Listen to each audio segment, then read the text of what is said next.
দেশে এত উন্নয়ন উন্নয়ন, তো সারা বাংলাদেশ শুনতেছি শুধু উন্নয়ন উন্নয়ন।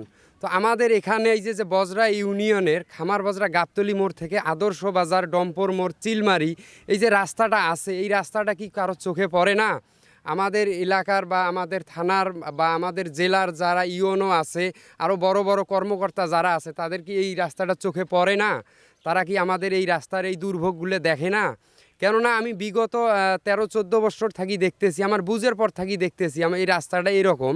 তো একবার মনে হয় এই রাস্তাটা শুধু রিপেয়ারিং হয়েছিল। আমার এই রাস্তাটা পড়ছে পার্শ্ববর্তী 2টা মনে হয় ইউনিয়ন আছে এখানে।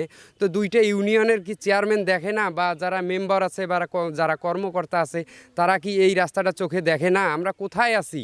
আমরা এই মনে করেন যে এইরকম একটা ফোন আছে, আমরা এই ফোনে কথা বলতে গেলেও আমরা 25-26 পয়সা করি ভ্যাট দেই। আমরা একটা সাবান কিনতে গেলে সেখানেও ভ্যাট দিই। তাহলে আমাদের এই ভ্যাটের টাকাগুলো যায় কোথায়? আমাদের কি অধিকার নাই যে এই রাস্তার সম্পর্কে কিছু বলার, বা এই রাস্তা আমাদের ঠিকঠাক মতো যাতায়াত করার?